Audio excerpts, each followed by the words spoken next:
Hello and welcome to season 4, episode 2 of Dualistic Unity. I am having fun. Mine's been pretty quiet. Haven't been resisting that so much anymore like I was for the past few days. Appreciating it and appreciating what I'm able to do with this reality. I'm appreciating what you're able to do with this reality. I think that it's very entertaining to watch how, because you're not thinking about yourself as much, because you're not as worried about how people perceive you, you are able to actually express certain insights that you would have at one point felt uncomfortable expressing. And for anybody who's wondering, we're very much talking about our recent episodes of Dualistic Unity Raw, where we talk about the more controversial topics and tend to get a little bit more riled up as we do so, because none of it's been fleshed out. All of it's very much coming out as we are processing it with you. And so as a result, there's a certain degree of vulnerability. That's enjoyable. And a lot of insights go with that. But that all said, this is the second episode of season 4. I'm very excited. Season 4 has been exciting for us so far. As you know, we are on this full time. Now we are doing 5 days of group discussions and live events every week. So you can connect with us in a number of different ways on Patreon, on Instagram, on TikTok. Twitch is now a platform that you will find us on as well. You can access the schedule at dualisticunity.com under the community tab in the group and live stream schedule page. All that behind us, no more announcements. I would like to get to the guest that we have today with us, which is Mila Holmes. You can find her on Instagram or TikTok at by Mila Holmes. She is a social media master. She does marketing and management. Of course, she's also a social media creator. What's great about her content is that it's coming from a place of authenticity, and it's coming from the understanding that you can do anything if you just put enough time and attention in and don't get in your own way. She shares easy and simple to apply tips about entrepreneurship, fulfillment, and of course, how to enjoy all of your forms of expression. And so I am very happy to have stumbled across her content. I'm glad to have her here today for this conversation. Mila, if you don't mind just telling our audience a little bit more about yourself and of course, how you came to be the spectacular person that you are. Oh my goodness, what an intro. Thank you. A little bit about myself. Oh gosh, Chicago based, moved here 3-4 years ago from Arizona to have a fresh start. Part of that fresh start was my content making. It feels a little weird being called a content creator. I don't know how you guys feel about that term, but it's definitely the role I've fallen into now. And yeah, it's been a wild ride. I've met so many incredible people through the world of social media, learned so many things I never thought I would learn from just personal experience and from other creators as well. And yeah, I grew up with a very entrepreneurial mother, so it just made sense to kind of learn as much as I could and do something with it. That's how I ended up here. That's awesome. We're very happy to have you, and I'm excited for this conversation because, in my research of you and everything as I do in preparation for these episodes, I came across a lot of, podcasts you've been on talking about what you do currently and, the work that you do, and it's very social media focused. And I really want to talk about you and your story because it's pretty interesting, the little bits that you've told me from what I know growing up. And I think there's a lot that people will be able to resonate through your experiences and what you're even currently going through outside of all the work stuff. And we can get into all of that too because we're in the same vein and we could probably learn stuff from each other. But so as you mentioned to me, you were previously a Jehovah's Witness and you were baptized in it when you were younger and then left it or kicked out. I wasn't sure how you put that, but got kicked out about 9 years later. So I guess what better place to start than a little bit about that experience? Let's go. Yeah. Okay. Getting out of it. Right in. So I was baptized when I was 9, and baptism is a very serious thing for Jehovah's Witnesses.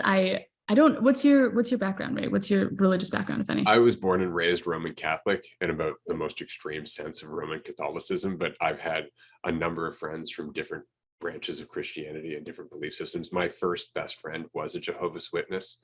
And so I had a lot of exposure to their entire way of life and their perspectives, which aren't incredibly different when it comes down to the core of what they're trying to accomplish, but there are differences for sure. Mm-hmm. What about you, Andrew? Catholic as well, right? Catholic as well. Yeah, not in any sort of extreme, but yeah, went to a pretty extreme Catholic middle school. I would say it was very conservative Catholic. But yeah, and then just kind of slowly dwindled out of it as less and less of it made sense to me. Mm-hmm. Yeah. Okay. So the reason I ask that is I'm always curious to know what baptism means for other denominations. Because for Jehovah's Witnesses, baptism it's like a marriage vow. It's like signing a contract where when you're baptized, you're agreeing to be a servant of God through the Jehovah's Witness religion for the rest of your life. And there's no breaking that without dire consequences. And really, there's two ways out of that vow. Either you leave or you're kicked out of that. And that's what happened to me. So when I turned 18, I was excommunicated or disfellowshipped, as Jehovah's Witnesses say. And yeah, premarital sex, big no-no for the witnesses. And there was this big, and I'm sure it's the same with Catholics, this big culture of repentance, right? Where you have to truly repent for something if you expect to be forgiven. And I don't know for Catholics if it's you can just say you're sorry and that's enough. Like I think of like the confession booths, right? Where you just go in and you say sorry and you're good. For witnesses, you're placed in a room with the older men of the congregation and you have to talk through your sins, and then they determine whether or not you're forgiven or whether or not you're truly repentant. And in my case, I guess I wasn't. So I was out. And that disfellowshipping really just means the complete cutting off. So anyone in the church, anyone who's an active member, whether baptized or they just regularly go, are not supposed to speak to you at all. And in my case, that included everyone I've known before the age of 18, including my family. Because it's such a tight-knit community, the people you grew up with are all going to be Jehovah's Witnesses. Obviously, you don't really expand past that. So yeah, it's like I've started a new life from the age of 18 is really what it feels like, which is one of the big reasons for my move to Chicago. And I'm sure the reason that you are so expressive and full of life at the end of the day, right? Like, and it's interesting for Catholics, we have more of a graduated licensing system. Like we have baptism, which is done before we really have any say. And then you have your first communion. And then later on, you have your confirmation. And your confirmation is really where you're double down. You're like, no, I'm confirming. I'm in this for the long haul. And that's very much how it goes. And then we have confession. And confession isn't just, I'm sorry. And sometimes there's penance. They will say, well, okay, you're sorry, but you got to suffer a little bit based on what I think you should do. And sometimes that's actually going out and doing something that's supposed to teach you a lesson. Often it's just, say 4 Hail Marys and, pray for the rest of the week, that kind of thing. Like it's very much just meant to keep you irresponsible so that you keep coming back and saying, I'm good now, right? And they say, yes. And thank you for asking me, because that just validates my importance. Absolutely. So no, it's always interesting how we end up in the same problem. And it's always based on this idea that we have the answer. And we're so sure of that we can't stand anybody questioning. It's terrifying. It is terrifying. And I think that it's really tricky for me because questions were so encouraged. As a Jehovah's Witness, like you're encouraged to ask questions. But the older I get, the more I realize it was like, it's almost like they're letting you roam free, but on a leash you don't know is actually there. Yeah. And like witnesses do the whole preaching thing, right? So you go to door and you have conversations with people that are just covering these topics that are so intense. Like, where do you go when you die? Is homosexuality okay? Like you go knock on someone's door and you start talking about these things that I didn't even realize were such intense conversations until I left. And like, I think that gave the illusion of, okay, if you're allowing yourself to speak with these people of different opinions and get their opinions on these matters that you consider to be so solidified, then, you're open-minded and you're open to new things, when really, I don't think that's the case. Yeah, absolutely. It's funny how that works so I'm curious, with the shift for you going so starkly from being in something as kind of extreme as that, as most religions tend to be when they're taken very seriously, to, one day being in it, one day being out of it. How was that? And how was it coming out? Was it a lot of things? And I'm sure, like with most people coming out of a religion, there's a lot of like trauma to sort of work through, but I can imagine it was sort of that and a sense of freedom from it. I'm curious about that balance you found and how you've been able to work through it since, and if there are still people you communicate with at all from that sort of past life of yours. Okay, a lot to cover there. When I was first kicked out, I was so certain I wanted to go back, so like the only thing that was on my mind was getting back, like doing everything I could to prove that I deserved to return. And I had that was like one part of, I guess, that made up most of my life, that desire to return. And then there was also the fact that I had just turned 18. I had just been opened up to this entire new world. I mean, it was like, I felt like I was raised in like the mountains somewhere, and I was just like released in the middle of some big city. And all of a sudden I had all these options, all these people, all these experiences, all these things I could do without any consequences. Like there was no longer anything looming over my head because I had the biggest consequence, like it already happened, right? So like I went crazy, like I went absolutely insane, and I had no gauge for how insane you are allowed to go anymore. So yeah, there was some pretty bad years. Like the first 2 years were really rough, and I got mixed up with a lot of wrong people, a lot of bad habits, and it was all, I think it could have been so easily avoidable had I been allowed to be exposed to those things as a teenager with some sort of supervision, right? So it felt like it just didn't make sense to me. But now I just am in a constant state of conflict. I don't know what I believe, and I feel this like desire to just know, to have objective truth, because I have this deep down belief that there is objective truth when I don't think there is. But it's just this constant yearning for knowledge, I guess, which is the reason I reached out to you, Andrew, because I'm so curious to hear what other people's perception of truth is, so that I can kind of like nitpick from everyone else's truth and find it, hopefully, what I want to adopt. That was a kind of a tangent, but hopefully that makes sense. So that's kind of where I'm at right now, where I'm just like soaking up information and trying to figure out what I believe, trying to call out my biases, and trying to figure out what I actually want. So yeah, it's a wild ride every day. It's crazy. That's incredible. I just want to say, as always, timing is perfect. Welcome to the show. This is very much all about that question that you just asked. Like, what do I believe? Is there a truth? Yes. And you can't believe in it, which is the real kick in the teeth about all of it. Because as soon as we believe, as soon as we're projecting something as a concept, it becomes this oversimplified version of reality, right? It's kind of like the idea of God, right? There's a God. Well, what does that mean? Well, there's this entity. It's like, hold on. Now, all you've done is you've just come up with ideas about God, and yet every religion says you can't describe God at its core, right? And yet we keep coming up with ideas about God to believe in and hold on to. And that's why we can't continue to learn from reality. Like what you did in stepping away from your religion was what opened up your eyes to how much more of reality there is. That's God. Right? That's us. Like we're all one thing, except that we get caught up in these ideas and beliefs that make us appear and feel separate from each other. It was never about some external being looking down on us. It was about the insight that we're all connected, that we're all, in fact, reality, moving around, that we're not separate from one another, that, as Jesus was saying, we're all the I, that is the way, the truth, and the life. We're all the same awareness expressed in different forms. Or the awareness of reality. But if you believe that, it becomes distorted. If you believe that, all of a sudden it becomes egotistical. It becomes something you have to hold on to, something that you're not changing with, something that you compare to other people's truths, right? It's just about recognizing, no matter what your perception is, it's not the truth.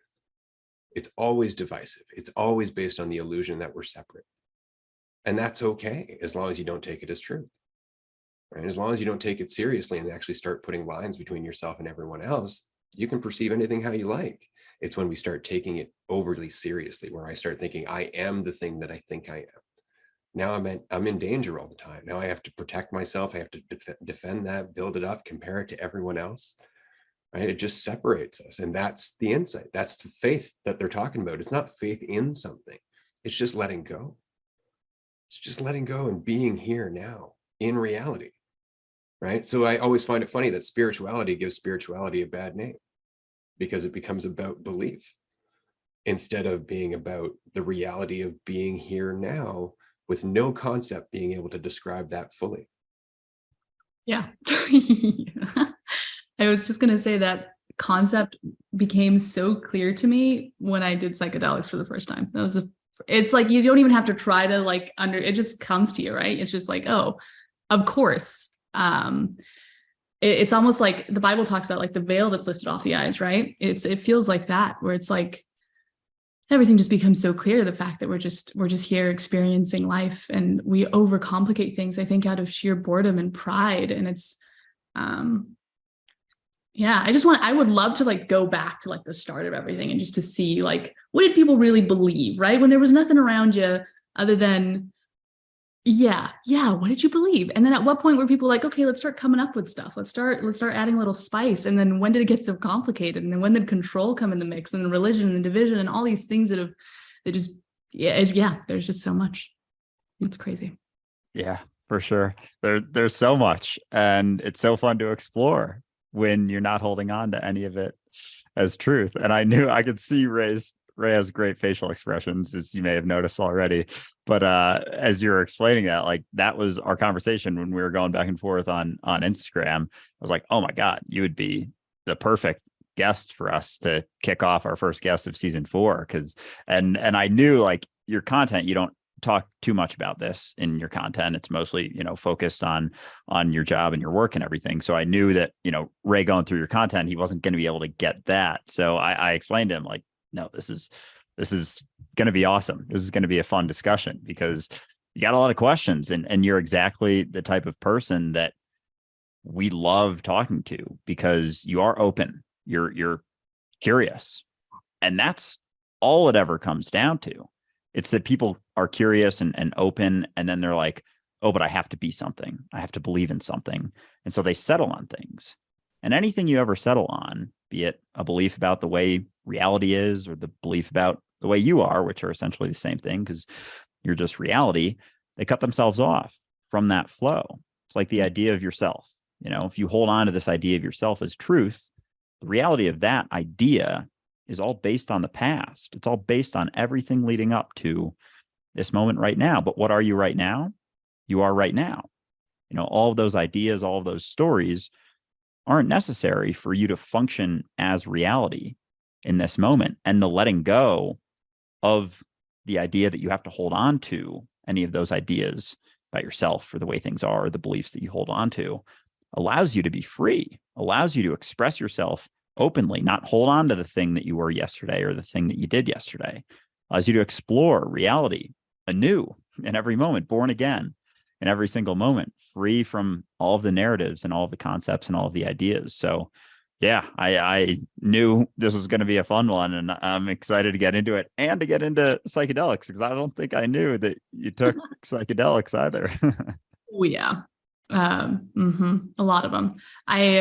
Well, not a lot, enough to have some pretty eye-opening experiences. I think I enjoy having conversations like these so much, and this is like what I crave, like these kinds of conversations. I feel like it's what's on my mind at all times. But I don't know if you guys find this to be the case, but most people get so uncomfortable with conversations like these, especially in any sort of like social setting. I have probably like 2 to 3 people in my life who I could have a conversation like this with, where there wouldn't be so much resistance. And yeah, I think these conversations are so fun, because this is what it's all about, right? I feel like most of the time, any conversation that's not about this kind of topic is small talk, right? Like, this must be what's on everyone's mind, right? These questions, this yearning. And if it's not, then what's going on up there? I don't understand. But yeah, I'm super excited to be here. This is great. I've been looking forward to this.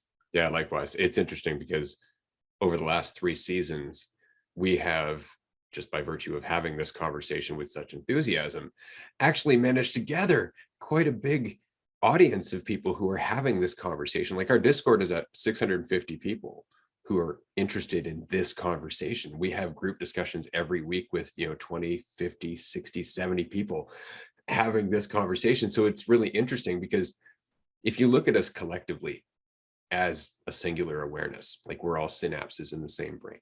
right? Then avoiding this conversation collectively is a lot like an individual avoiding a certain insight, avoiding certain thoughts because they make it uncomfortable or they make that person uncomfortable. And what happens? Eventually that person has a meltdown because they're avoiding all of it. It piles up. They have to have this period where they go and they self-reflect and they learn these things that they've been avoiding. This conversation is us collectively coming to terms with an insight that collectively we've been avoiding, because everything we do is based on this fallacy that our identity is truth. Everything, our hierarchies or capitalism, everything that we do in terms of marketing, you want this because you lack, right? It's all based on identity. It's the funniest thing, but it's the reason we can't see each other. Yeah. Rooted in ego and being so self-centered. Yeah. And fear. See, that's the thing, is that we look at egotism like it's a negative thing, but it's a necessary thing. I'm a parent. I have a daughter who's 15 years old. And over the course of her life, I've watched my daughter go from being pure consciousness, pure awareness with no concept whatsoever, right? Like even the idea that I still existed after leaving the room was something she had to learn, right? And then over time, you get an idea of yourself. You're like, okay, so this is me. Oh, everybody's different. Well, how do I measure up compared to all these people who are seemingly different? And the brain immediately starts to play this game where it forms an idea of yourself. And so you go through these stages of ego development where you are learning how to feel safe in an uncertain reality based on a small bubble that you've created called identity. So you can feel like you have some control, some influence, like not everything's an unknown, but it is an unknown regardless. But we convince ourselves it's not, so we can grow up into it and actually develop some ability to adapt to it, right? That's it. It's a natural thing. We have to form an ego. But through those stages, eventually we're supposed to get to the point where we recognize that the idea of ourself we're holding on to is actually cutting us off from people who don't share that idea. So now we're cutting off our own growth. We have to question our idea of ourselves in order to be able to empathize with those people by recognizing we're not ideas. So it's just that we got stuck. We just got stuck on this egotistical phase where we think identity is truth. The way I see myself is the equivalent of what gives me value. And because of that, we can't let it go, because that would undermine everything that we rely upon to get through the day. And that's it. It's not that there's anything wrong with it. It's just that we got stuck and we're not having a conversation about that. Do you guys remember being children and that being so obvious to you? Like watching adults and seeing how their identity was so obviously crippling?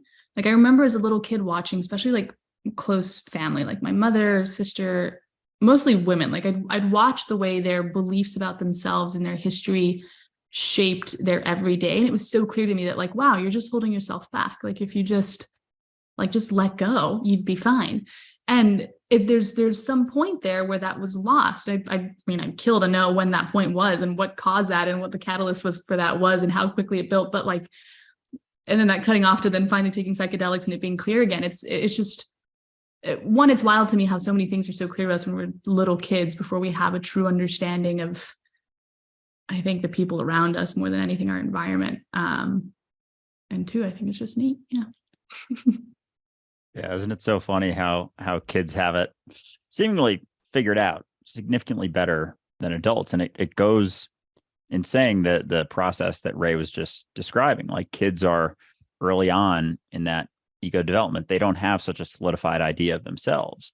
And then over time, it gets more and more solid because the environment we're growing up in, everyone else has this solid idea of themselves that they're so sure of that in reality is just the root of all of their suffering and creating so much conflict with reality and cutting themselves off from recognizing and expressing their true potential, which is what's possible when you let go of that story. And so as adults, we have opportunities. I think it's probably easier when you're younger and it gets harder and harder and harder as you grow up because it gets more and more solidified. But, as an adult, if you're able to recognize that, the identity, the label, the story, the name is just a tool.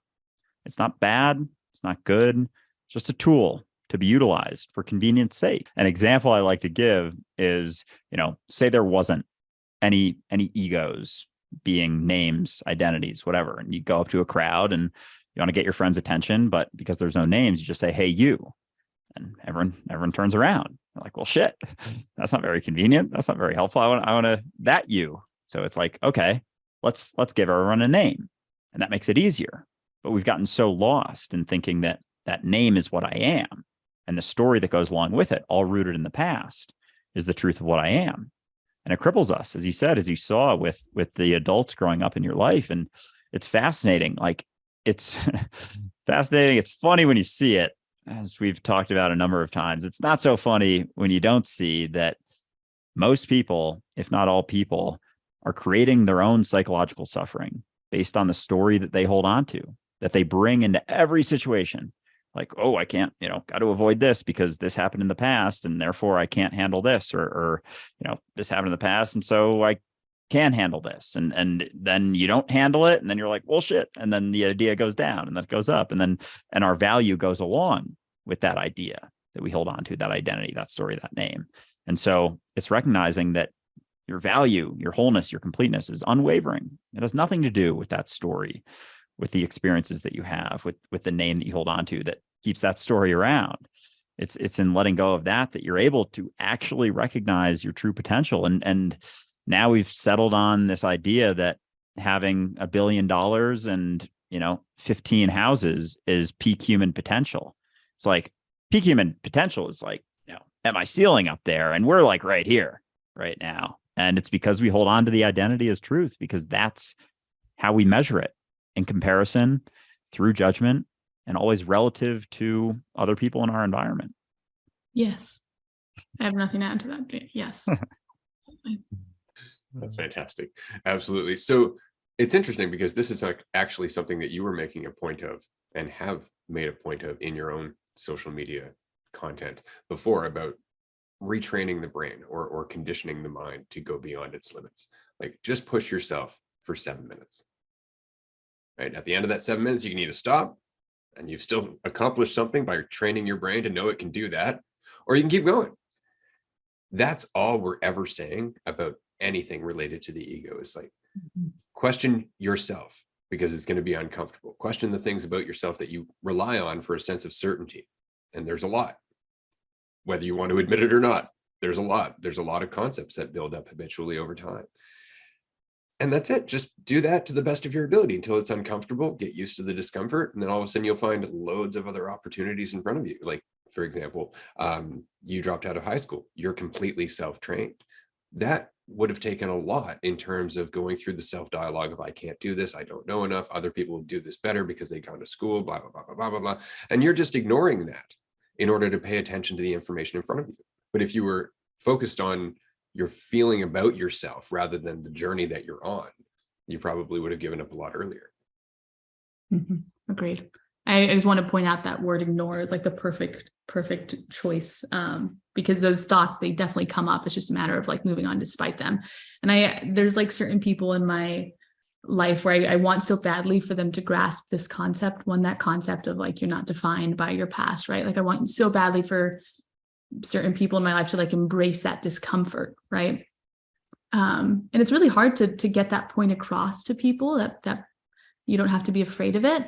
The most effective way I found is to turn it into some like physical lesson. So like ice baths, like pushing past the physical discomfort of an ice bath, and then knowing if you do that psychologically as well, there's also going to be the benefits of then after an ice bath for 24 hours, you feel fantastic and you feel completely clear for just those few moments of discomfort. And like doing that is almost like it kicks off the psychological discomfort and being willing to face it. I don't know where I'm going with this, but yeah, there's just so many people in my life. I wish I could like take this little last 5 to 7 minutes and just like have them grasp that. And I feel like their life would be so much easier. Yeah. I just want to say very quickly that if they're going to have an opportunity to do so, it's going to be because their environment changes and offers them more of an opportunity to do so, just by giving them an example of somebody doing it. By that, I mean you. Yeah. Exactly. Yeah. Be the light unto yourself, and others are going to see it eventually. But yeah, that's a fantastic point. And something, again, we talk about quite often is discomfort, whether it's psychological or physical or mental or emotional. And we all fucking avoid it at all costs, no matter what. And so if you're able to put yourself in new situations, it sort of unlocks those doors that you didn't know were even there, be it an ice bath, be it, starting to run more. I started jogging more after not jogging for like 4 years, because I've always just told myself that I was a walker, and I love walking, and it's way easier than running. I don't get out of breath and all these things. And I just didn't realize how much of an identity I was building around that, to the point where, anytime I tried to run, I was like, ooh, this hurts, that hurts. And, that was just me going through the discomfort of doing it, 4 times and being like, no, I'll just walk. Because I know that it's like, the benefits are there, but it's still resisting that potential change and that opportunity to grow and learn more. And that's all that facing discomfort ever is. Like, growth and discomfort go hand in hand. And so in order to grow, in order to change, in order to shift, you got to go through that discomfort. It's inherent to it. And as you mentioned before, like with ignoring the feeling, or not, feelings, ignoring, yeah, whatever. You can ignore feelings to a degree. And it's recognizing that you don't have to take them so seriously, I think. And through that, you're able to see what's just beyond that little bit of discomfort that you're feeling. And so that's how we grow. It's necessary. But because we're so caught up in trying to avoid that discomfort at all costs, we cut off our ability to grow or see anything beyond, be it at a societal level, see anything beyond what our current system looks like, or see ourselves. And, as we get older, it gets harder and harder to push past that. But yeah, applying physical discomfort is an awesome practice for being able to face that, because it just shows you that, oh, I'm capable of a little bit more than I thought. And that, opens the floodgates to a degree. Yeah. I have a question for you, Mila, because again, I grew up steeped in religion. So I'm still dealing with some of the programming, even many, many decades later, for sure. So the idea of an external God with rules and, a list of things that you're going to do or not do based on its preferences, which it somehow has despite not fearing death and being eternal. It has all these preferences for some reason. Leaving that behind, taking responsibility for your own life, do you find in moments of extreme uncertainty and extreme stress that you still find yourself kind of like talking to the universe? Like, every day, I still pray. Even, I don't think I can see a world in which I would accept that a God doesn't exist. And even if I could, I don't think I'd want to. Like, I'm okay with that. I think praying, or I know praying for me specifically, it brings so much inner peace. And whether that's because that inner peace is being given to me by the creator, or whether that inner peace is simply because I'm taking a moment to connect with my thoughts and make very clear what I want and need, is uncertain, but I cling to that very closely. And I harbor no like ill will towards the God I was raised to know. And I think in many ways, I deeply respect, one, the religion I grew up in, and two, how that God shows up in that religion. Like, if there were to be any religion I'd ever be a part of, it'd be the Jehovah's Witness faith. Again, whether that's because of my programming or because I truly believe that, who knows? But for now, that's what I'm comfortable with. Oh, comfortable. Here we go. I'm going to go out on a limb and Comfortable to say let that's go of it. programming. And no insults intended. It's not that it's programming so much as habit, right? Like, what you just said is beautiful, that you pray because it brings you peace of mind, because it allows you to kind of work through things and find insight. Whether those insights are brought to you by something else or not is not really the point. But I would like to posit that possibly it's both and neither. It's not that you're not talking to God, it's that you are God. You are talking to yourself, and there's more wisdom within you than you're aware of, because you're so busy thinking of yourself as everything but God. You're busy thinking about yourself as something very limited and small. And because of that limited, small idea, you can't possibly have the answers. And so you pray. But what you're doing is self-dialogue. It's the same as meditation. It's not really any different. It's just that Buddhists and whatnot don't think of God as being external. They don't have that question about God. It's just about their subjective experience, right? But both monotheism and that Buddhist practice are saying the same thing, right? That there is a God, that we are all one, that everything is connected, and that you can tangibly connect to that through meditation or prayer. It's just the silence of self-dialogue, allowing yourself to get out of your narrative so that way the wisdom that's in there can kind of come through.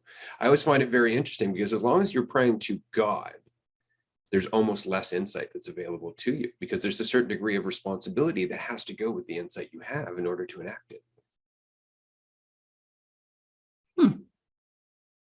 It's going to take me a minute to register that, but yeah. How would you define God? Curious. I would say that, and I'm sorry, Andrew, I'm going to let you get in on this in just 1 second. I would say that God, as traditionally defined in Abrahamic religion, as looked at in Taoism, Yahweh, it's the ineffable, it's the undefinable, it's the Tao that can't be told. God is everything. Everything. It's not God compared to something. It's not God in like as opposite to anything. God is just everything, not everything that is, but everything that could be ever in the here and now. God is nothing but unlimited potential that doesn't exist in space and time. We are all expressions of that potential.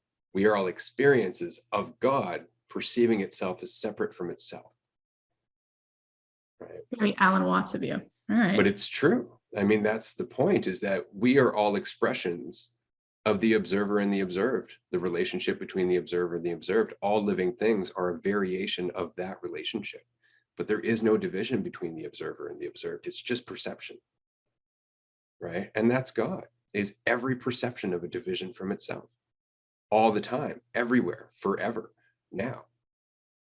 Right. That's why God is eternal. It's the beginning and the end, the Alpha and the Omega, right? It's all that will ever be, which is you, because to you, you are all that is.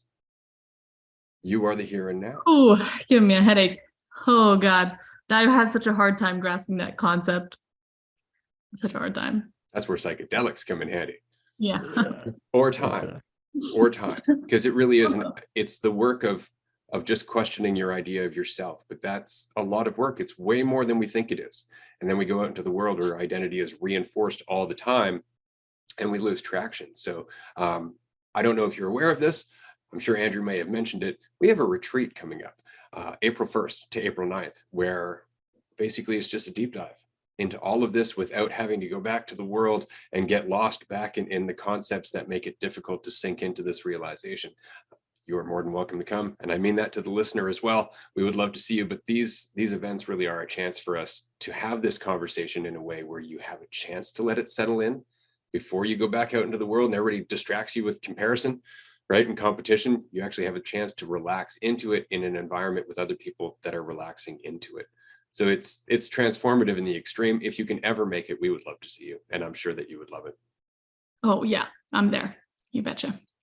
Awesome. Yeah. No, the discussion of God is funny because as Ray said, it's the ineffable, the Tao that can't be told. It's indescribable. So no thing we say or thing we point to could ever possibly do it justice. And, a lot of religions believe that God is everything and everywhere all the time. Well, we're something within everything, right?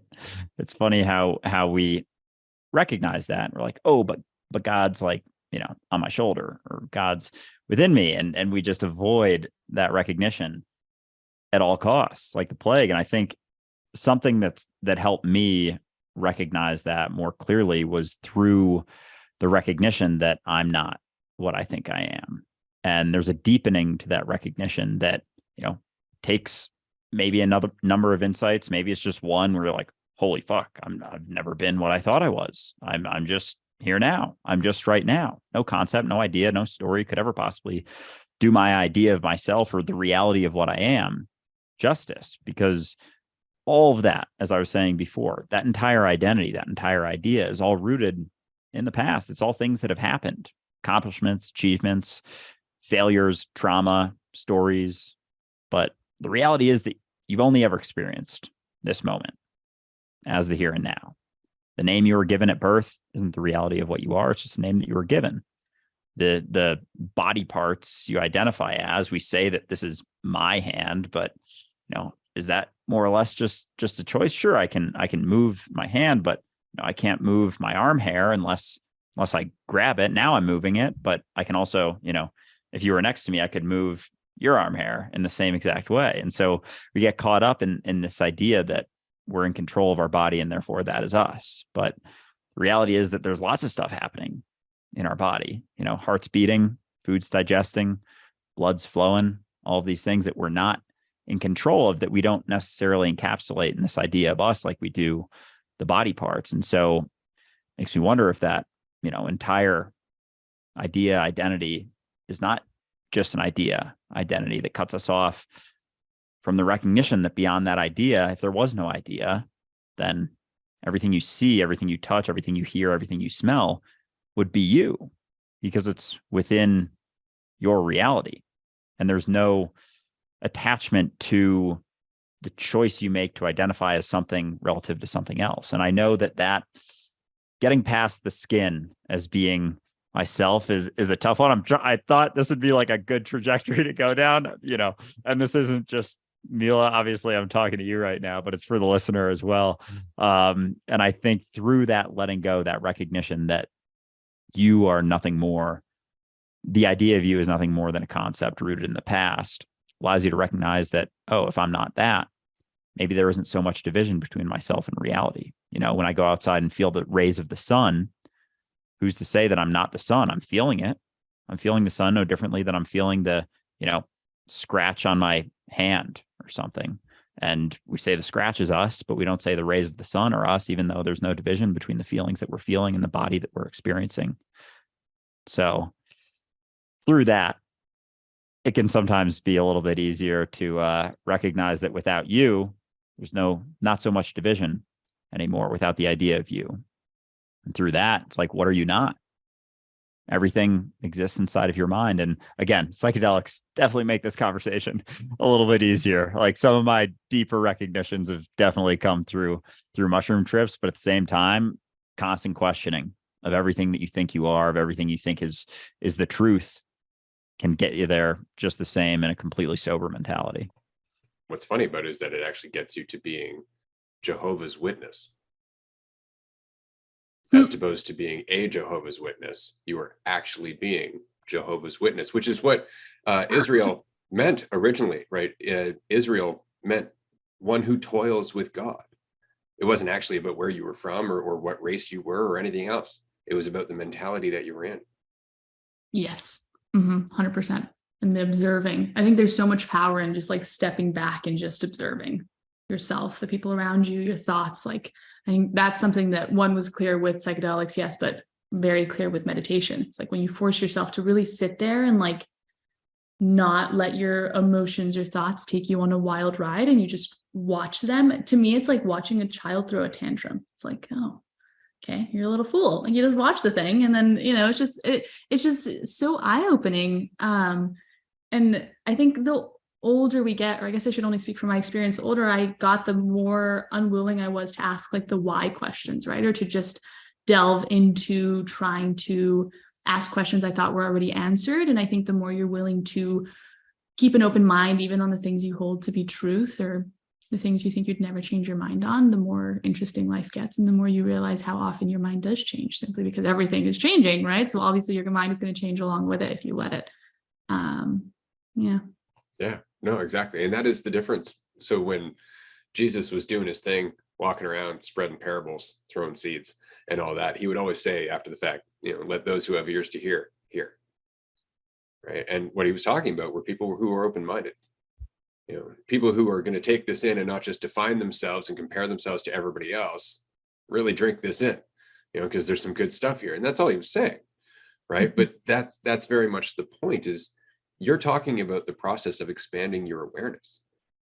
That's what you're doing, right? Like we get into this habit, and we were saying this in ego development, where we just want to feel like we're certain. We know what the world is, we know who we are, and we just evaluate ourselves by that. But that creates borders, it creates fear, creates a sense of being threatened because you have to defend that and maintain it, and you can't expose yourself to anything different. That's what keeps us in that box. But as soon as we're willing to question that, as soon as we're willing to look back at those things that we're like, no, that's the answer, I don't need to look at that anymore, right? And just look at the uncertainty that goes with that. We grow immediately. We grow immediately. But what's funny is that that path, which starts out by just pushing your limits, by extending what you think you can do, by questioning the limitations and the doubts that you've gotten used to, that path eventually leads to a full-blown lifestyle where you're just always in uncertainty. But as a result of being in uncertainty, you're like an exposed nerve. You're empathetic, you're quick, you're not thinking about yourself, you're not selfish. So you have an overflowing cup you just want to give to others because you can. It's not because you're trying to get anything out of it. And so it's just this process of continuing to surrender, continuing to let this idea of yourself go, let this idea of the world go as truth. That's all it is. That's the thing that gets me. It's like, oh, well, the Big Bang absolutely happened. It's like, yeah, according to our perception of time, which we have to question because we don't know that time works the way that we think it does. That's why we're questioning it now. Right? Like Einstein, for example, saw the Big Bang as not the birth of time, but the birth of all moments throughout all of time became in existence with the Big Bang. But that's not how we look at it. We look at it as it happened and now we're sometime after, as opposed to we're in the myriad of all possible moments that came into fruition at the moment of existence. Right? So we have this oversimplified view, but we don't question it because it's simple and we're comfortable. Right? And if we do, we have to reevaluate everything. I feel like I need to take a nap. This is so much information's coming in. I can feel like nothing's going to come out. It's funny, Ray, the way you just described all of that. I think that's what people seek out of religion, at least when they first embrace it. And I think it becomes so rigid so quickly because I think the very nature of religion, right, is to have faith. But when you accept something as ultimate truth, you no longer have faith in it.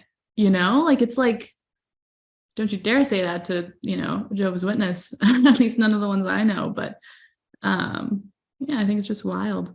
Again, it's like that blindfold over the eyes. It's weird. Well said.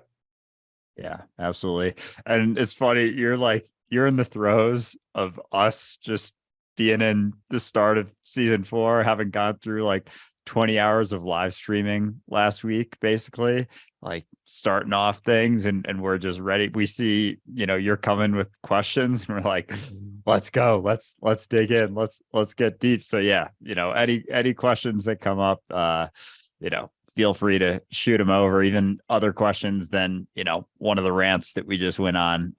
But shifting things slightly, because I did want to get to this topic, psychedelics. I would love to hear about your experience with them, when you first tried them, if that was like, day after you got excommunicated, you're like, I'm going to go trip my balls off or not balls. Sorry.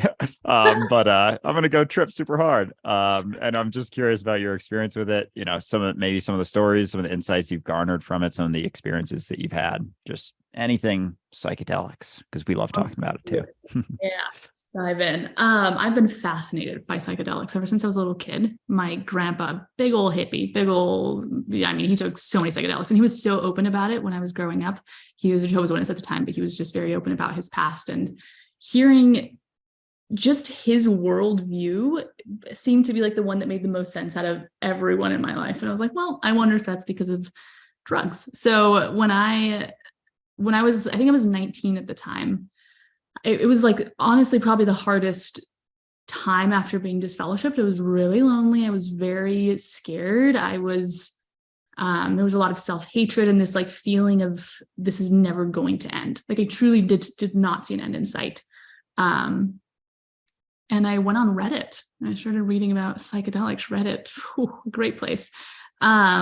And people just talked about the power of like even just taking a shroom or two, right? And just allowing yourself to just experience that, see what you feel, and then build from that. So I got a bag of like 6 of them, and I took like 2. And of course, the whole time for the first like hour, I was there on my phone Googling, how do I know when it's kicked in? Or like, how can I tell? Like I was micromanaging it, right? I was like, something I got to know, I got to be able to control this.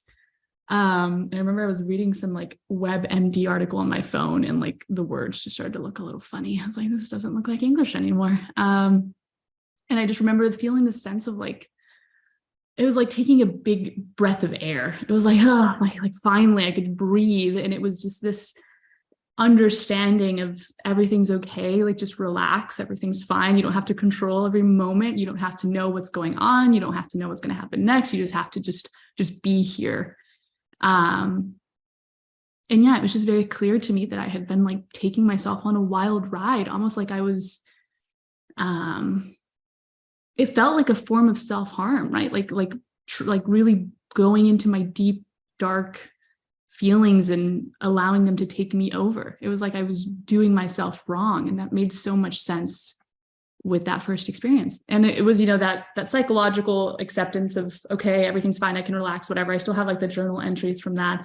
And then I laid outside, and I don't know if you guys have ever seen an Arizona sunset, but they're stunning. And I lived right at the base of a mountain, and I just laid out there and just watched the sunset. And it was just so beautiful. It was the most I'd felt connected to a creator since, I was this fellowship, since I was kicked out. And it just felt so warm. It felt like that hug I needed, that like acceptance I'd been craving. And it was beautiful. It was absolutely beautiful. And from that moment on, I was just so fascinated. It took me probably like 2 months to then I did acid, which is very different. It's a very different experience. It's not as emotional, it's more entertaining, and it was definitely fun. I went on a hike with a friend of mine, and we hiked through the mountains and watched the sunset in the mountains, and it was absolutely stunning. But the most like profound experiences I've ever had have been on shrooms, and it's almost like I would take them when I knew I was avoiding something, because you can't avoid it when you like, and I'm sure you guys have experienced that, right? Where you take like a shroom and it's like, okay, I know I haven't wanted to deal with this, but now I took the shroom, so I have to deal with it. Like it forces you to deal with these things. And it got me through a lot of humps, and I haven't done them in a long time. I'm not sure what it would be like now. I'd be open to it at some point, but it's definitely felt like I think it's always an option. If I ever feel stuck, I know I can go back to a shroom or two, and I'll be fine again. Yeah, absolutely. I wanted to say very quickly that the very big difference between being on mushrooms and being on acid is that acid doesn't necessarily wipe out your sense of control. You still have that sense of control. If anything, you feel very clear and very intelligent and very much thinking about yourself, whereas mushrooms, they take all of the thoughts that you normally think about yourself and they throw them out the window, and you're just left in reality naked. And that's where you suddenly witness or experience the divine. But it's so interesting because we immediately translate that as something that's happening outside of us, or something that's happening to us, because we view ourselves as a body in reality, as opposed to reality, right? Like without you, there is no here and now. You are the basis of reality. Right? Your awareness is the basis of existence. Without your awareness, there is no existence, right? The observer and the observed are the same. So when you get out of the way, when your idea of yourself's not there anymore, what you're experiencing is the vastness of you. We're like, oh my God, it's divine. Yes, you are. You are huge, like you're massive in how much potential you have, how much is inside your awareness, because your awareness is the awareness of the universe. So everything within the universe is within your awareness, which is why you can imagine so much. Isn't it clear how the interconnectedness of everything is so clear to you? Isn't it crazy how clear it is to you when you're on psychedelics, especially shrooms? Like it's so clear when just that concept of everyone is connected, right? We're all experiencing the same thing. It's just so crystal clear. It's kind of crazy to me. It's always clear. That's the problem. It's just that we get so caught up in fiction that we lose sight of it. It's always clear. It's just that we get caught up in this perception of division that makes it impossible for us to see how everything's connected. We're so busy looking at the differences and thinking that that means division, that we can't see how everything's working together, how everything's aligned, how everything is one big flow. We can't see it, right? Because we're so caught up looking at ourselves as a very small piece of that puzzle, rather than the whole puzzle, just identifying as one piece. Yeah. So with mushrooms, oftentimes people experience, a lot more relaxation, a lot more freedom from their thoughts. And it's been scientifically proven your default mode network, where your, ego, identity, sense of self exists, gets downregulated. And so without so many thoughts, without so many ideas, there isn't really much space to believe in anything outside of the reality that I am here now. Because, the concept of God, the belief in something separate from you can only exist through thought. Like if you couldn't think at all, you couldn't have any thoughts going on, inside of your mind. You're just here now. You are what is here now. And that's why people have such profound experiences on psychedelics, like mushrooms, certainly, because there's just not so many thoughts going on, because all division is conceptual. All the division we perceive in all of reality is based on concepts, which are stories, which are ideas. The division we perceive between, myself and either of you in completely different parts of the world, or myself and my computer. Like there's, particles and molecules that exist in that empty space that at its core are made up of the same things that we are. And so all of the division we perceive is conceptual. And so on mushrooms, there isn't so much space for that conceptual division. And that's where the profound experiences happen, because you're not thinking so much. That intelligence is just what you are without so much concept. And so I did have one experience when I was actually in New York. You were talking about, not feeling so disconnected from everyone or reality. And it was the highest dose I've taken. I took 5 grams, and it was about after like an hour, which is when I was still kind of peaking. I was like, let's go for a walk. And so I walked around Manhattan, like downtown Manhattan. And because there was just literally like basically no sense of self whatsoever, it felt like that feeling when you're on a treadmill and you have one of those screens in front of you and you see all the stuff like going past on the little television.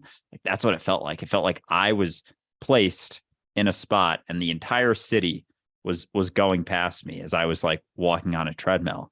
And I really think it was because I didn't perceive myself as something moving through reality, but something that was reality in which everything was moving through, but also not through at the same time. And there was just no division whatsoever. And so all that division we perceive between ourselves and the divine source, God, reality, other people, other, iterations of God is all conceptual. It all exists inside of our mind. And so that's what mushrooms allow people to experience, is just reality without so many concepts. And that's why a lot of people can come to these recognitions a little bit more clearly on something like psychedelics. But yeah, they're a fun tool, that's for sure. Yeah. Tool being the word. On what's the highest dose you've done, Ray? 14 grams. Ooh, how was that? Was it fun, or is that not a? It was intense. Yeah, I will say that, absolutely. And the way that I did them, unfortunately, also increased the efficacy or the potency. I'm not quite sure how to express that. I don't suggest it to anyone by any means, because you don't need to do that. It's kind of like DMT or anything that removes you from your body and brings you into the world of just unimaginable potential, right? At that point, the point of the experience in that state is to recognize that there's a lot more to you than just your body and your limited scope of imagination that you're used to. Your mind is massive, like limitlessly massive. And that's the point of being there. It's the only point of going there. You don't have to keep going there once you understand how massive that is. Once you've gotten a good look down the barrel of how limitless your mind is, you don't have to go deep diving like that. You can kind of dip in and out of it as is convenient in order to push yourself and gain more insight and whatnot. It's like you were saying about mushrooms, like you do them to kind of remind yourself, like, right, I don't need to be thinking about myself all the time. And it kind of reestablishes this base level. Well, the same is true with questioning yourself. At the end of the day, like if you do that enough, you'll find that base level just as easily. So it's really not about the deep dives so much as just recognizing that you're never, ever, ever looking at the truth, right? It's that cliff that we're afraid to look over, right? Like we're afraid that if I look past this idea of what is true, I'm just going to fall. That reality is going to fall apart. Like me not having an idea of what is, or not having a sense of control, is suddenly going to equal everything falling apart for me and going the worst possible direction. And it terrifies us. That's all it is. But the more you start to recognize, like, right, it doesn't actually hurt me to do that. Like, so I practice a style of Kung Fu called Wing Chun. And in Wing Chun, we're taught, relax, as fists are being thrown at our face. We're taught, relax. That's so counterintuitive to what your body wants to do. Your body wants to tense. It wants to protect itself from danger. But in doing so, it slows down. It stops moving as effectively. All of a sudden, you're rigid and easy to manipulate. See the symbolism, right? It's all the same thing. Relax. And the more we start to learn that that is actually our biggest gift, that is actually where we shine, the more it becomes easier. But it's in going through it over and over and over again. So mushrooms, psychedelics, are just a chance to kind of recognize, like, you don't have to know what's happening. You're okay. Mm-hmm. I wonder what would happen if someone put like a dose of mushrooms in the water supply for everyone. I feel like that'd be great. I love how frequently that comes up. Does it really? It's funny actually, because so I didn't try psychedelics, mushrooms, anything until a little over a year ago, last fall. It was after our first episode of this podcast. It's like I'd been interested in it for a while, and I was primed and ready. Like I had already recognized some of the the stuff about basically that I wasn't what I thought I was, and I had not taken any psychedelics yet. And then, I'd been talking to Ray about it a little bit, and I was like, yeah, I should try it. So our second episode is just me and talking about my experiences, and like, holy shit, like there's more to this. And so I made a couple TikToks about it, because when I first took them, I, like everyone, they have a stigma about them. They think it's this certain thing. And immediately I was like, holy shit, this is not what I thought it was. This is not what anyone who's never taken them thinks that they are. It's not this thing that's like this trippy thing. Like I put it in the same category as like black tar heroin and crack cocaine growing up. Like it was all the same sort of thing, all of it. And I was like, holy shit, I just was super chill and relaxed. My mind was quiet. And so one of the first TikToks I made it started out something like, so I just tried mushrooms for the first time, and I wish they put this shit in the water. And I like yelled it into the camera and just talked about how like it's not what you think they are. I just felt more relaxed, more chill. And so yeah, I would say it would be pretty darn interesting. And I know people like Joe Rogan's talked about how he wishes that politicians, like all politicians, had to like trip on mushrooms for at least like 1 or 2 times before they took office, and just like how different the world may be. But yeah, they peel you back. They allow you to see what's really happening, as opposed to what your conceptual idea and judgments think are happening, because those, get very solidified and harder to see beyond, I think, the older we get. And, so when we have people in office who are 70, 80 years old, who have never thought of things any differently than what makes them comfortable for their entire life, it's going to lead to some destruction. That's for sure. All of this said about psychedelics and whatnot, I think the important part is just to question yourself. That's really all we're ever trying to say, because I certainly don't want to come across as somebody who's saying you must do psychedelics if you want to be free, because that's not the case. But I will say, from experience and the experience of the many, many people I've introduced to psychedelics over the course of my life, there is a mentality that is incredibly hard to break out of without some help when you are deeply immersed in it, when you're raised in it, when you're raised to identify with a group, with a belief, with an image of yourself and an image of reality. It sets in as stone. Your synapses just pick it up as a habit, and your brain learns it as such. And because of that, you don't recognize the box that you were in. You don't see it. It's invisible. And so psychedelics in that case suddenly get rid of all that habitual background noise, that habitual thought, that habitual structure that you don't even understand is just habit, is suddenly gone. And so you find yourself back on the ground level going, oh, I don't actually know anything. And there's such a relief in that. And I find it so funny, because when we're sober, that's the admission that we're avoiding the most. I don't know. And whenever we say it, we're terrified of it. I don't know. Instead of, I don't know, let's find out.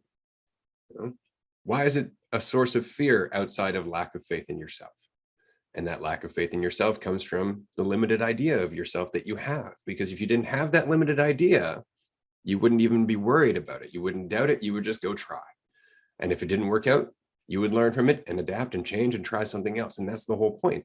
Failure doesn't matter if you're not identifying with it. For sure.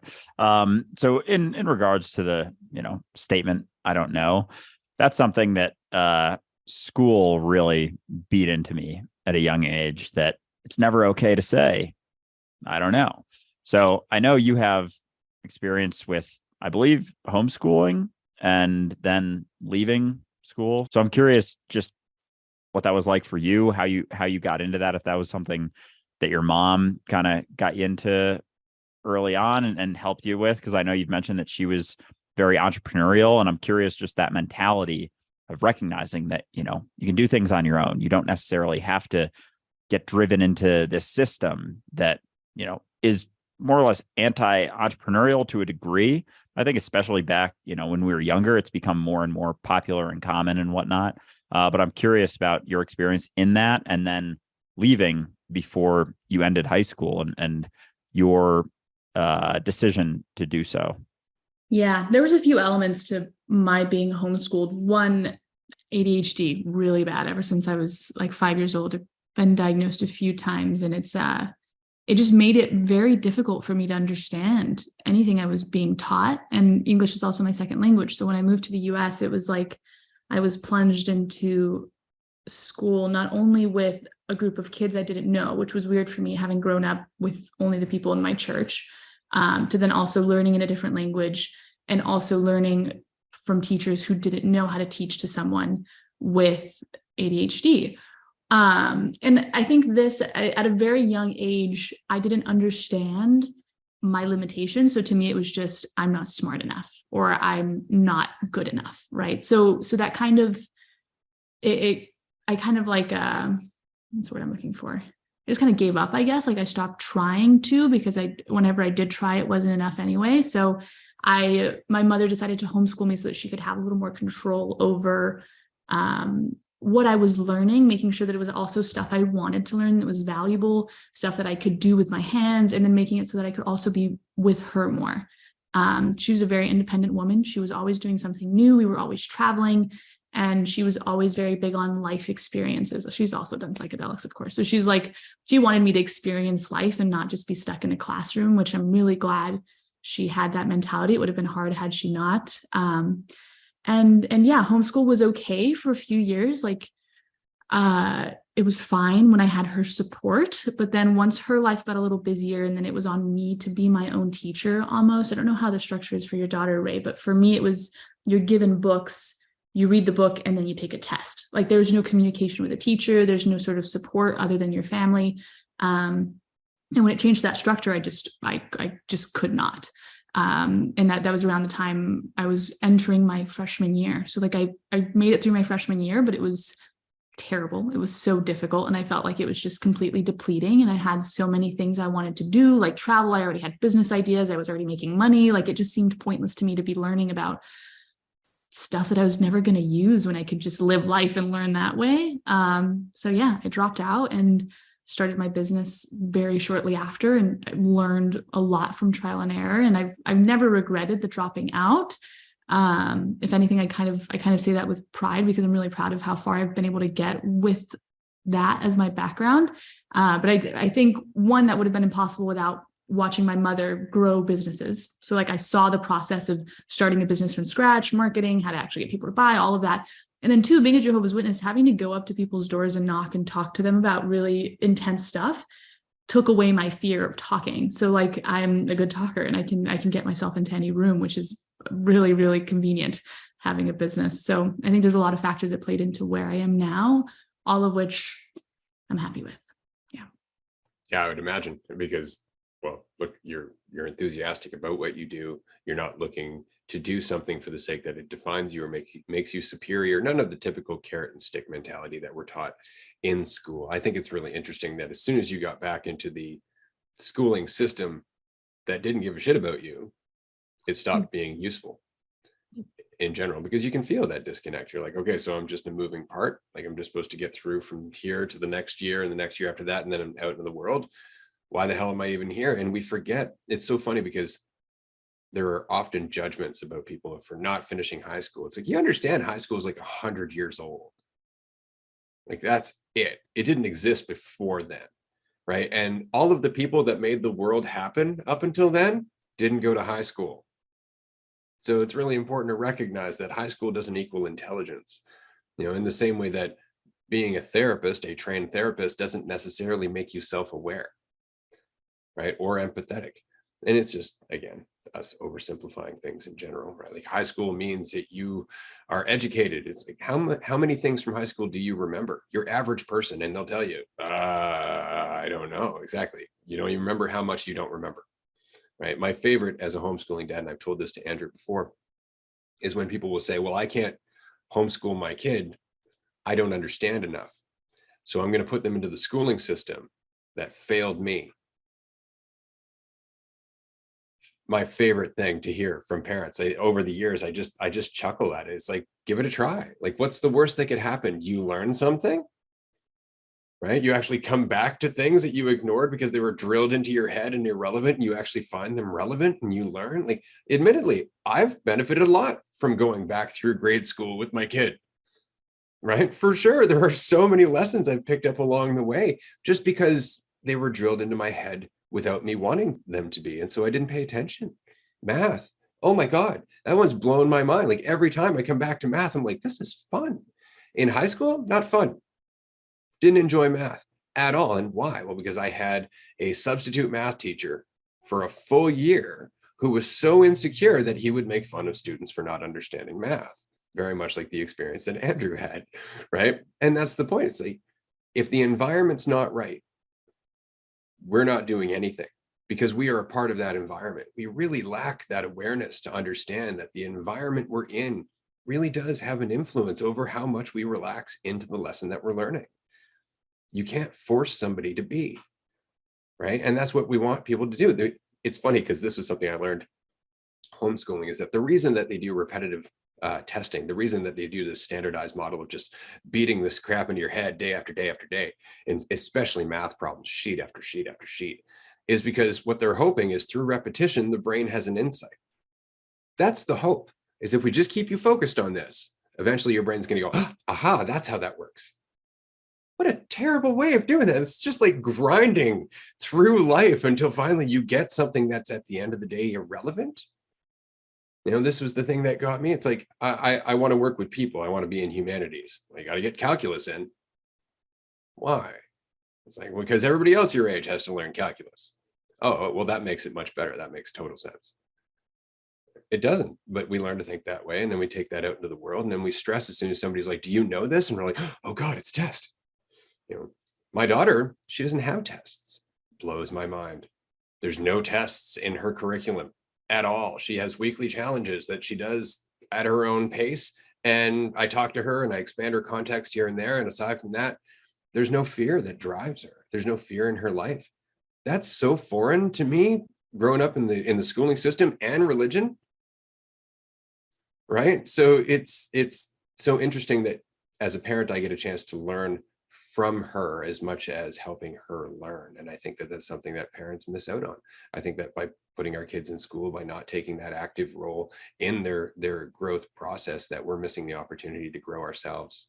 We have this tendency to think that, I'm an adult, therefore I know everything. And it's like, no, there's so many things. It's like watching a movie once and assuming you know everything that happened in that movie. It's like, no, go back. You're going to catch so many other things, so many other things. But we don't want to think that either, because there's that uncertainty again. Yeah, it's fascinating how they just beat that fear into you pretty darn good. But yeah, in regards to kids and growing up and everything, Mila, I know your audience, or you've mentioned it at least on previous podcasts, that it skews a little bit younger.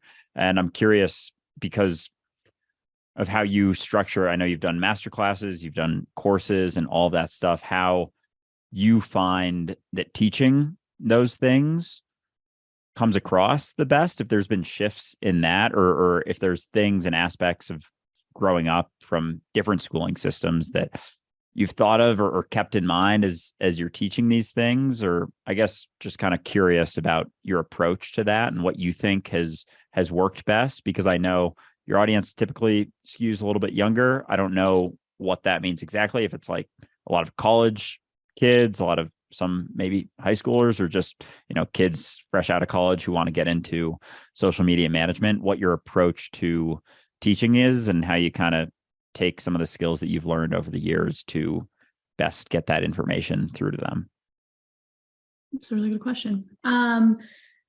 It's like 16 to 24. So some high school students, young adults, right after college. I think the biggest thing I've learned, so I've done master classes, I've done workshops, I've done like courses where people go and watch everything on their own and they learn at their own pace, which does not work for most people. And then I've done live classes. So what I've found works the best is hand holding. So walking someone through what they need to learn, but by example. So instead of telling someone this is what you should do and this is why, this is why I do this and this is why, or this is what I do and this is why. And then people tend to be really bad at motivating themselves, even when they have a clear North Star. It's a struggle, especially when something is new, I've found, for people to actually keep themselves on track. So like a lot of communication, a lot of honest conversations about what they're doing, why they're doing it. And yeah, just the hand holding and not in like a demeaning way of like, oh, they need to be helped, but it's like here's what we're doing, let's do it together, instead of here's what you have to do it alone. And that's kind of the structure I take now, where everything is learned live with students. So we hop on Zoom and we go through everything together. And it's not like we follow presentations. I don't have any sort of like strict outline. It's more like, okay, here's what the general thing we're going to talk about today is. Here are the points I want to make sure you get away from this class. And then we have conversation about it. So getting people to engage in conversation, share their opinions, talk about why they maybe don't think that's the right approach, or talk about different strategies, and literally just having conversation has been the most effective way of teaching I have found. And I have this deep love for teaching. One, I think it's because it drives me back to, again, when I was a witness, I got to be a teacher so much, and I really loved that element of being a Bible teacher, but I'm not a Bible teacher anymore. So now I get to be a business teacher. So I love the teaching. And two, it's really good for me. Like I learn things consistently when I'm having to teach to someone else. And I'll try to make that a habit, especially with TikTok. As soon as I learn something new, I'll make a video about it. Or as soon as I find something that works for me, I'll share it with other people so they can learn. And it makes it stick for me as well. So being a teacher has been a wild ride. I've had to learn a lot, but I think open communication, teaching by example, and the hand holding. Yeah, that's what works best. I like the way you put that, for sure. And again, it's not to imply that they need us to hold their hands so much as it's our pleasure to do so. I mean, we really want to see them get the most out of this opportunity to facilitate change in their own life. And so we're just being there with them. And isn't that just the point, right? Like I always find that really interesting in therapeutic relationships and in parenting, in relationships as a whole. It's not until we stop trying to be something, it's not until we stop trying to get someone somewhere or get something out of it, that we actually are in the present with that person. And then miracles happen, quite literally, things that you never expected to come up, conversations you never expected to happen, insights you never expected to stumble across, because you had an image of this person or an image of yourself. And suddenly you just let all that down. And all right, here we are. Oh, isn't that interesting? And it's almost immediate. As soon as you relax, it's like there's an insight just waiting there, just so you can share it with that person. But it's always just being willing to be with them, right? Without that ulterior motive. Just, this is what's good for both of us right now. I like the fact that the way that you come across, and I think you probably got this from your mom being homeschooled, was being interested yourself. Because that's definitely the thing that's helped me homeschool my daughter. It hasn't been, you need to learn this. It's been, this is really interesting. Look how interested I am, right? Let's talk about it. And so there's almost this shared property to the journey. It's like we're in it together. And because of that, there's a little bit more progress that can be made, especially, and I find it interesting that your audience is so young, because that's the audience, or that's the age range where we really are learning that we can put it all on ourselves, that we do have enough to do it in ourselves, that we are enough, but we don't necessarily know that, especially in a schooling system and going through ego development, thinking that we had to be a certain thing to be enough. So that's got to be a hard mold to break. So it's interesting. It's like you're perfectly placed for the audience that would resonate the most with the lessons that you've learned. Yeah, I think so. And I find it's strange. A lot of people will approach, especially this, where it's like starting a new business, right? People will approach it with this independent mentality of like, I have to do this by myself. I'm on this journey alone. And it's like people don't know they want companionship until they have it. So like one is the companionship of a teacher. So you know that you're not alone in the process. If you have questions, you're not going to have to like freak out and figure it out on your own. And then two, it's the companionship of other people on the journey with you as well. So like the other students, I think all of that just really helps. Like had I had that for high school, I would have, my God, finished high school. No, I'm not going to college too. Who knows? So I just try to facilitate an environment that's like adapting to everyone that's partaking in it. Yeah. That's awesome. That honestly sounds a lot like our dualistic unity community. It's a lot of people, as we were saying before, a couple hundred, 650 or so on Discord, a bunch on Patreon, who are just interested in having this conversation, don't have a lot of people in their life that they can have it with.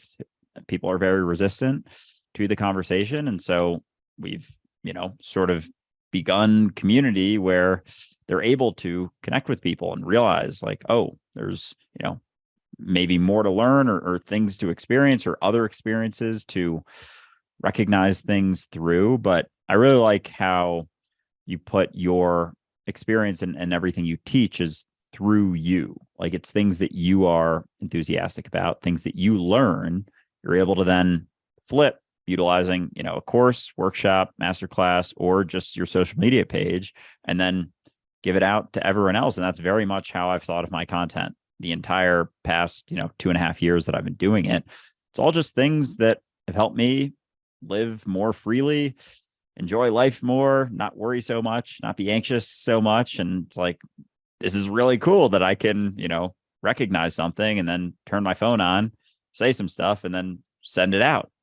Dropping seeds, is all it ever really is. But it almost has to be through you for it to be genuine. It has to be filtered through your own experience, or it's like, you're just talking about concepts, ideas, something you read in the book that someone else wrote, and it didn't really mean anything to you, but you thought it would perform well. So then you just like shared it out there. And it's like, no, it's got to be through you. There has to be that enthusiasm behind it for it to really resonate with people, because there's that ability to connect with them. You're like, I know this works because I've seen it work, because it's worked for me. Like, that's all you need to know is this worked for me. It's helped me with this certain thing.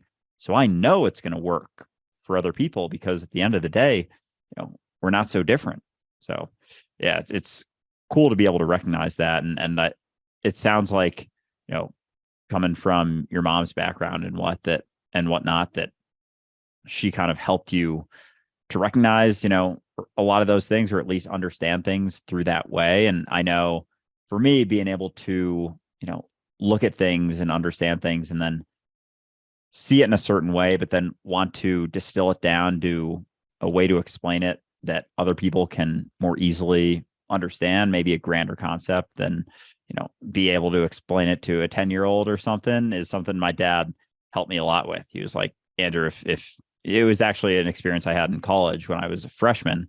I was at a school that I felt very out of place. And I played baseball there and I got in. Baseball helped me get in. So I felt like I wasn't good enough to get there on my own. So I had a lot of, imposter syndrome being there. And I was in this class and kids were saying things that I had no idea what they were talking about. My dad was like, Andrew, you're a pretty smart guy. If you can't understand what they're saying, like they may not understand it so well themselves. And so through that recognition, I was like, okay, so maybe to really understand something, you have to be able to explain it in a way that a broad span of people can understand, younger children and whatnot. And so that's really stuck with me. And I've been able to express that through my content, and it's been very helpful. And I see that, in your content as well, because for even me, for social media marketing and whatnot, it's not a space that I understand very well, but you're able to express it in a way that is very easily digestible for people. And so I'm curious if that's something you keep in mind as you're making your videos, something like that, or if that's just oftentimes how it comes out, or if there was someone in your life that helped you to recognize that, that's actually a great way to express things. I think it's mostly reps. Like if you go back far enough and you go through and see how I used to talk, it's like wordy and it's difficult to grasp. And I think a big part of that was I used to try to sound smart, right? Which then comes across so bad. So now I'm just more, it's almost like I talk to myself. I don't know if that makes any sense. So like I talk like to myself when I was learning the thing. And I like to understand things when they're simply put. I think Albert Einstein said, right, if you can't say something simply, or if you can't explain something simply, you don't truly understand it. So if I can't say something simply, I don't share it. So I try to really hone in on actually understanding something before I share it with other people. And I think the thing that's driven, like I've had imposter syndrome in the past too, and the thing that's driven that is my trying to share knowledge I don't have.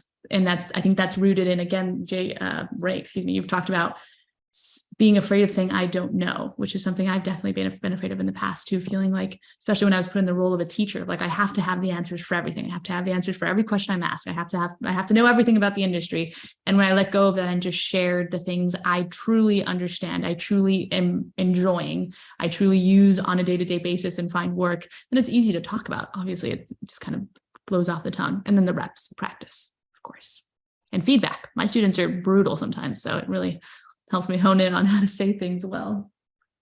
And you're open to it, which is really the important part, right? Like the same is true for our community.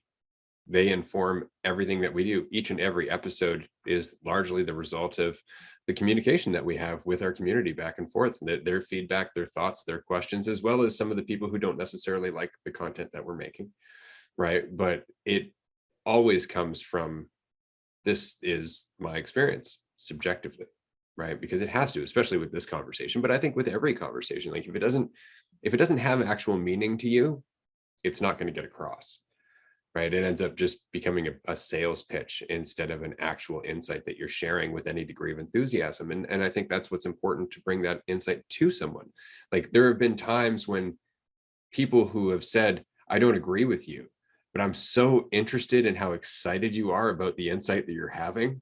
Like they just enjoy watching me go through the process of whatever it is I'm processing, right? It's not that they have to agree with me, but they get excited about the idea of just thinking, because I'm enthusiastic about going through this stuff, right? And so, yeah, it has to be derived from yourself. And what's interesting is, for me, at the far end of letting go of everything that I think I am, I'm everything, right? So everyone I talk to is another opportunity to learn from myself. It changes everything about my experience, right? It really just comes down to getting rid of all of those borders. So I just thought I'd drop that in there quickly. I think it's so funny. Had I heard you say anything like that in the past, like what you just said about you being everything, right? I would have thought that was so egotistical, right? And it makes sense now. But like when I think of people hearing conversations like this that don't understand them, we probably sound crazy, right? A little bit. Yeah. Absolutely. It's like the quote that people who are dancing look crazy to people who can't hear the music. Yeah. It's funny, even saying that would sound very egotistical. It's so funny, just bringing up some of our recent experiences on social media. I don't know, Mila, you may not have come across them because I just posted one last night and one like an hour before this call, but they were back-to-back doozies, I would say, and really throwing people for a loop, I guess. But a lot of people are coming at us saying that this is incredibly egotistical, and they don't recognize what egotistical means. Like ego is our sense of self. That is something divided from reality, the perception of division. That is merely a perception. That is merely an illusion. It doesn't actually exist, but it's super useful in order to have this experience. The example I gave before, point to a crowd, no one has a name. You say you, everyone turns around. It's like, fuck, we should add names. It's like, all right, let's start doing that. But it's never the truth. And so, yeah, people get very caught up in this idea that recognizing that you're not what you think you are, that you're something much vaster, much bigger than the limited idea of yourself, is egotistical, because we have this idea that, egotism means, you have a grand, like a bigger, bolstered idea of yourself. Because we're living in the conceptual, recognizing that you're everything would seem like the most egotistical thing ever. But it's not that Andrew is everything. It's that I am, which is an Andrew. Nicely said. It's very much like, and I was trying to explain this early on when I joined TikTok. People think we are one. And they go, oh, okay, so all of us individually are connected, which is kind of true, but it's more accurate to say there is no we. There's just I from infinite perspectives, right? Like we are all very much like different eyeballs on the same brain, seeing reality from a slightly different perspective. Just because we see things differently doesn't mean that we are separate, right? But we tend to assume that we are. Put very simply, Ray. Very nice. Great. It's like you were saying earlier, I've just gone through this a lot. It's just the reps. Like this has been half of my life in this mentality of just trying to break down the concepts that make it so difficult to communicate something that is otherwise obvious. Because it's obvious. It's just that we're so committed to a certain way of seeing things that we can't see it.